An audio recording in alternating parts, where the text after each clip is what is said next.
What if I told you that the war doesn't end when she walks away? It only truly ends when the battlefield inside of you becomes a garden. Most men believe the loss is in the goodbye.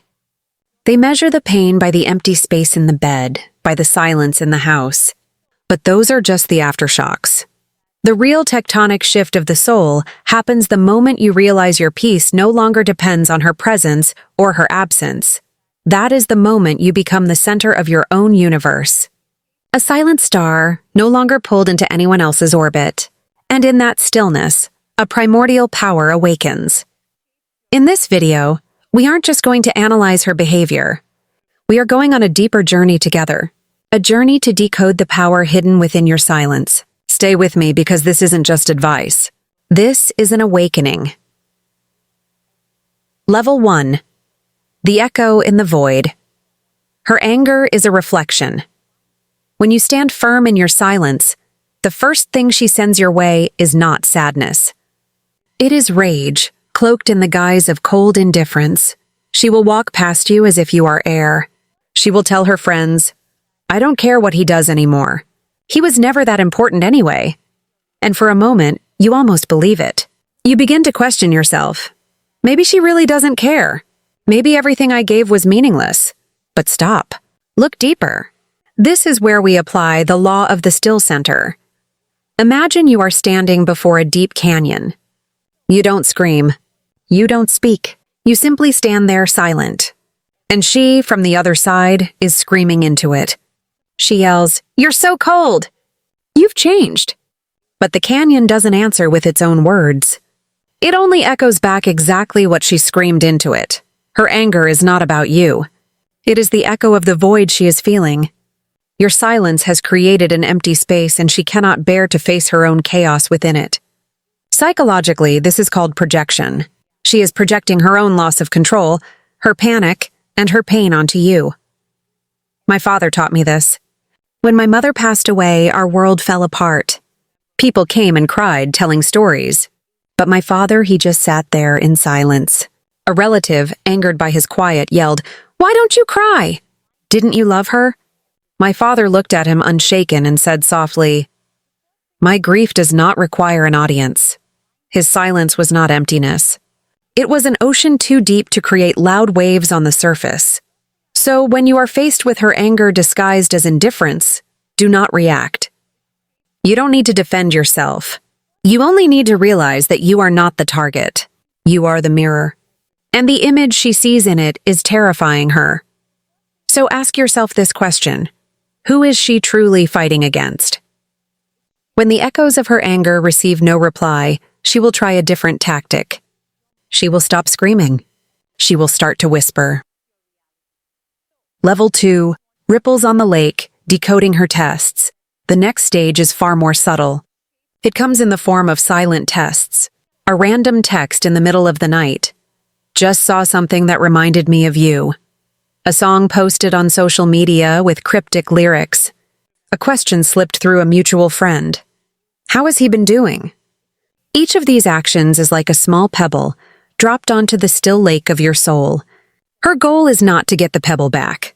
Her goal is to see if the surface of the lake ripples. This is where most men fail. They see a text and think, "Aha, she still cares." They rush to reply, trying to sound witty or cold or unaffected. But they don't realize that any reaction, no matter how small, is the ripple she's looking for. It confirms that she still has the power to affect your inner world.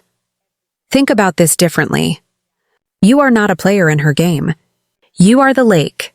There's a story about a Zen master. One day, an arrogant samurai warrior came to him and challenged, "Explain to me heaven and hell." The Zen master looked at him and said with disdain, "I will not waste my time with an ignorant fool like you." The samurai was instantly enraged.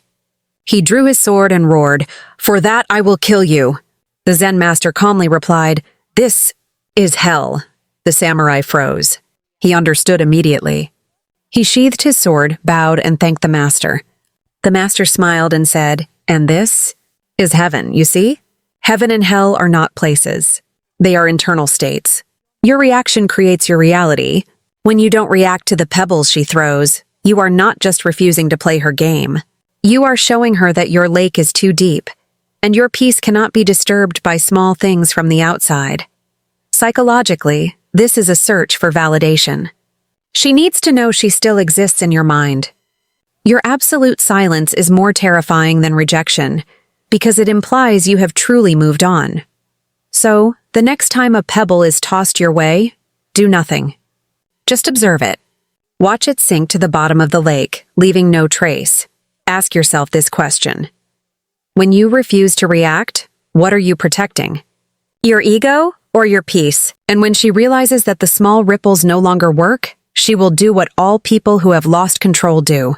She will try to create a hurricane. Level 3. The Festival of Ghosts. Seeing through the performance of happiness. This is the grand performance. Her social media suddenly lights up. Trips, parties, new faces. Captions filled with phrases like, new beginnings, never been happier, finally free. And an invisible dagger pierces your chest. A voice whispers, was I really that easy to replace? This is the most sophisticated trap because it doesn't attack your logic. It attacks your sense of worth. You begin comparing your quiet healing with her public spectacle. You're in the gym, reading a book, rebuilding your life in silence. Meanwhile, she looks radiant, surrounded by laughter and light. And you feel like you're losing. But losing what? This is not a competition. This is a festival of ghosts, a loud but empty performance. Because genuine happiness doesn't need an audience. Real peace is not announced. Someone who has truly moved on isn't posting about it. They are busy living it. The fact that she needs to constantly prove her joy reveals the opposite truth. She is trying to convince herself, and more importantly, she is trying to convince you. Think of it like a child lost in the forest. He doesn't sit silently. He shouts, he sings loudly, he makes noise. Not because he is happy. He does it because he is terrified of the silence, terrified of the darkness. Her performance is the song of a lost child in the forest. In psychology, this is known as cognitive dissonance. Her internal world feels loss, but her external actions try to project happiness. This contradiction creates immense psychological tension, and she needs your attention, your reaction, to validate that her performance is working. Do not give it to her. Do not attend the Festival of Ghosts. Do not try to outpost her. The real power is refusing to play the comparison game. Your growth doesn't need likes. Your discipline doesn't need comments. Your peace does not need external validation. When you stop watching, the performance ends. When the stage has no audience, the performer must finally face the silence and emptiness of her own reality. Ask yourself this profound question. Are you comparing your reality to her illusion? But what happens when the stage lights go dark, when the music of the festival fades, and she must face the truth that you're no longer watching? That is when the final weapons are drawn, and we will explore that in the next part. Practical exercise, the anchored breathing exercise. Before we go, I want you to do a short exercise with me. Find a quiet place, even if it's just for 1 minute. Sit up straight. Close your eyes. Take a deep breath in, counting to 4. Feel the cool air enter your body. Hold that breath, counting to 4, and exhale slowly, counting to 6. Feel all the tension, all the thoughts. Leave your body with that breath. Repeat this 3 times. With each breath, imagine you are a mountain. Storms may rage around you. Clouds may cover your peak, but the mountain remains unmoved. The mountain simply is. Your peace is the same. It is always there, beneath the surface of all the chaotic emotions. This breath is the anchor that returns you to that solid ground. Practice this whenever you feel the outside world trying to pull you away. This journey is not for the faint of heart. It requires the courage to face yourself. If this message resonated with you, know that you are not alone. This isn't just a YouTube channel. It's a community, a space for men on the path of rediscovering themselves.